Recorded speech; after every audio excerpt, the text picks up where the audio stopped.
आइए हमारे साथ कार्यक्रम में शामिल हो रहे हैं नेपियन कैपिटल के को फाउंडर और मैनेजिंग पार्टनर गौतम त्रिवेदी साहब। Gautam sir, good morning. बहुत बहुत स्वागत है आपका जी बिजनेस पर और धन्यवाद आपका, आपने समय दिया हमारे शो के लिए।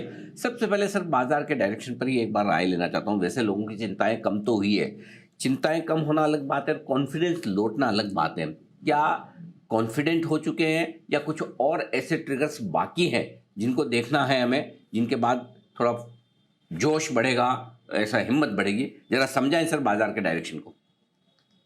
मुझे लगता है कि पिछले 2 दिनों में एफआईज़ की जो बाइंग जिस रफ्तार से बाइंग आई है 1600 करोड़ पिछले 2 सेशंस में नेट पॉजिटिव नंबर जो आया है, मुझे लगता है उसकी वजह से मार्केट को शायद लग रहा है कि जो पिछले मैं बोलूँ करीबन 18 से 20 महीनों तक जो लगातार सेलिंग आया है मार्केट में एफआईज़ की तरफ से, वो शायद रुक गया है।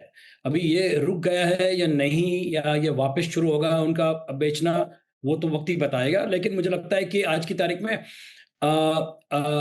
अब जून का महीना जब देखें तो जून में करीबन, और मेरे नंबर में अभी वही यही देख रहा हूँ, जून में करीबन सवा 5 बिलियन डॉलर का सेलिंग आया एफआईएस का। और जुलाई में मुझे लगता है कि अब ये जो 1600 करोड़ जो मैंने बताया पिछले 2 सेशंस में जो बाइंग आई हुई है, उसकी वजह से थोड़ी पॉजिटिविटी मार्केट में आई है and I hope it sustains.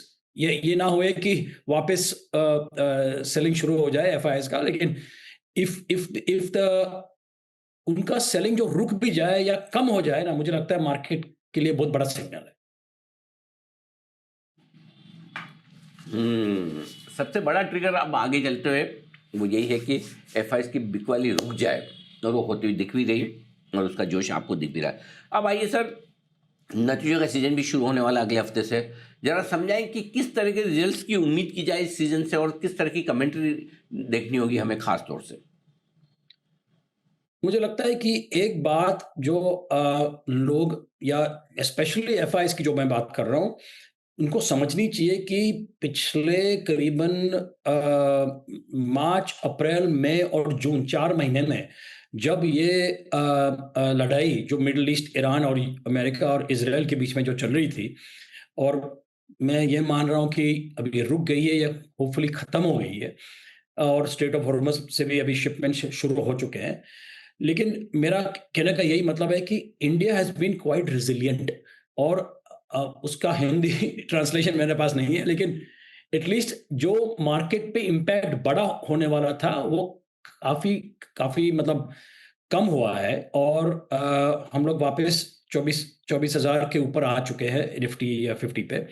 और मुझे लगता है कि जो इंडिकेटर्स है, वो काफ़ी पॉज़िटिव है। अब जीएसटी को देखो, पिछले पिछले क्वार्टर की बात कर रहा हूँ, अप्रैल, मई और जून के क्वार्टर की बात कर रहा हूँ, जीएसटी कलेक्शन 8.5% ऊपर है। अब ऑटो इंडस्ट्री में देखिए, मारुति पिछले 3 महीनों में मारुति ने सवा 5 लाख गाड़ियों का डिस्पैच किया। महिंद्रा महिंद्रा के जो आंकड़े मैं देखूँ तो महिंद्रा और ये टाटा मोटर्स के जो आंकड़े हैं, दे आर रिकॉर्ड हाइस पे। महिंद्रा इनफैक्ट ने करीबन 60,000 एसयूवीज़ बेची सिर्फ जून के महीने में। तो मेरा कहने का यही मतलब है कि there are very positive signals, और जो जिस तरह से मार्केट को डर था कि ये वॉर की वजह से, और जिस तरह से करेंसी का डेप्रिसिएशन हो गया, ऑयल में बढ़ावत आई, मतलब ऑयल का भाव जो डबल हो गया वॉर के पहले से, वो मुझे लगता है कि we must give the credit to the government और मोदी जी को।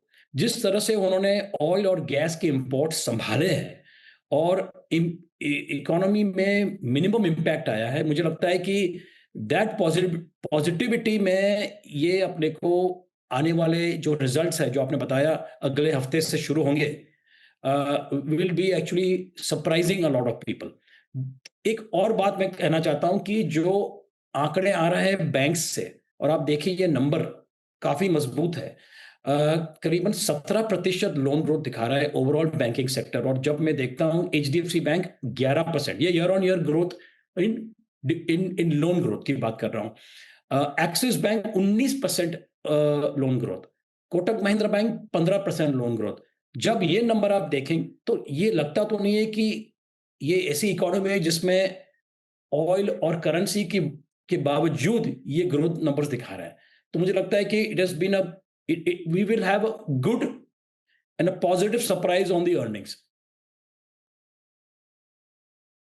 बिल्कुल ठीक बात है। तो कंपनियों के नतीजे थोड़े दमदार मजबूत रहने की उम्मीद है। एक और राय आपसे लेना चाहता हूँ सर, आईटी शेयरों पर अ, जी। खरीदेंगे, बेचेंगे या अभी करेंगे इंतजार? अभी करेंगे इंतज़ार। और उसकी वजह यही है कि लोग मुझे बार-बार पूछते हैं, इन्वेस्टर जो हमारे फंड में है, कि आपके यहाँ कोई भी आपके फंड में एक भी आईटी स्टॉक नहीं है।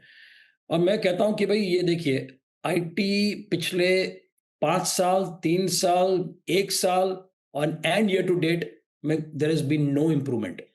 यस, बीच में इन्फोसिस 5% या 6% भाग गया, या टीसीएस में थोड़ी बढ़ावट आई, बट वापस इट इज़ करेक्टेड। तो मुझे लगता है कि आईटी में अभी भी जिस तरह से एआई का इम्पैक्ट आ रहा है और आगे जाके आने वाला है, IT companies, Indian IT companies ने अब तक साबित नहीं किया है कि ये एआई का इम्पैक्ट हमारे लिए कैसे पॉज़िटिव हो सकता है। और जिस तरह से कल भी आपने देखा होगा कि माइक्रोसॉफ्ट ने करीबन 2% एम्प्लॉइज़ को मतलब निर्णय लिया है कि उनको निकाल देंगे। तो ये इम्पैक्ट अभी भी जारी है, और एआई का जो पॉज़िटिविटी जो इंडियन आईटी कंपनीज़ बार-बार बोलती है, उसका अभी भी इम्पैक्ट दिख नहीं रहा है। एटलीस्ट अर्निंग्स में तो नहीं दिख रहा है। तो फिर ऐसे बाजार में कहाँ आप पैसा लगाना पसंद करेंगे सर? हमने करीबन 12 पिछले 12-15 महीनों में ऐसे ऐसे कुछ क्षेत्र है और सेक्टर्स हैं जहाँ पे हमने हेवीली इन्वेस्ट किया है, and they have touch wood done very well.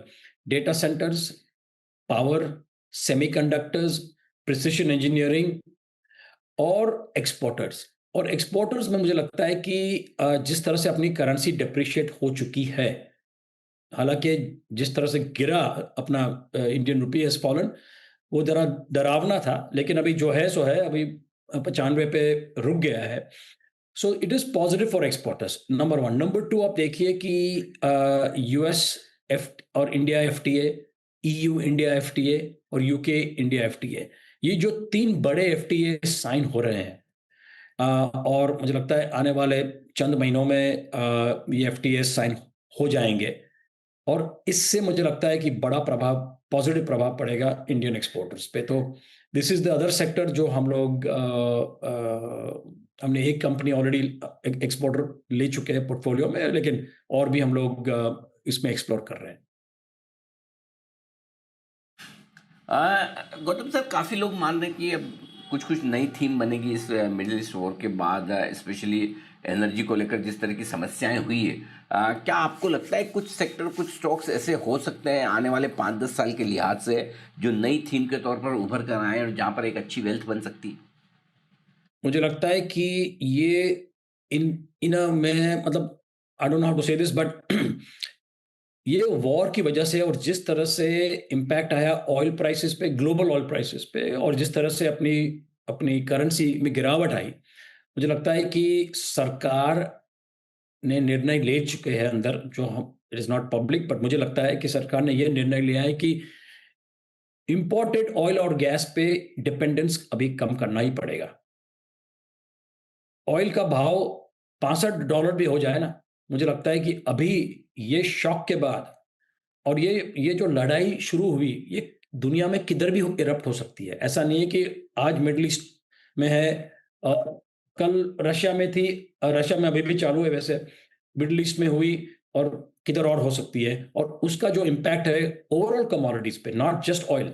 मुझे लगता है कि सरकार हैज़ रियलाइज़्ड कि ऑयल एंड गैस की सुरक्षा इंडिया में हमको आत्मनिर्भर होना ही पड़ेगा, और उसकी वजह से मुझे लगता है कि जिस तरह से ईवीज़, रिन्यूएबल एनर्जी और विंड, सोलर, ये सब क्षेत्र में, न्यूक्लियर में मुझे लगता है वक़्त लगेगा, लेकिन अल्टरनेटिव एनर्जी और ईवीज़ में मुझे लगता है it will be the single biggest beneficiary of the Iran US Israel war. और मुझे लगता है कि अ, इस पे ज़्यादातर फोकस करना चाहिए। टाटा मोटर्स फॉर एग्जांपल, उनकी जो पीवी कंपनी है, उन्होंने तो ऑलरेडी अनाउंस किया है कि वो लोग ईवी का प्रोडक्शन बढ़ाने वाले हैं। महिंद्रा ने भी ऐसे भी अनाउंस किया है। तो मुझे लगता है कि जितने इंडस्ट्रीज और सब सेक्टर्स जो है, जो अल्टरनेटिव एनर्जी और पावर और ईवीज में इन्वॉल्व है, मैं सिर्फ लार्ज कैप्स की बात नहीं कर रहा हूँ, large cap, mid cap, small cap, across the full value chain, मुझे लगता है कि there will be a huge opportunity in the next 5 to 10 years. Alright, कुछ बड़े मौके इस पूरे स्पेस में बनते हुए दिखाई दे रहे हैं और युद्ध के माहौल में कमोडिटीज में भी और भारत की आत्मनिर्भरता को लेकर कुछ बड़े मौके बनते दिखाई दे रहे हैं। Gautam sir, thank you so much समय निकालकर हमारे साथ जुड़ने के लिए और थैंक यू। बाजार पर और इकोनॉमी पर अपनी राय रखने के लिए आपका बहुत धन्यवाद।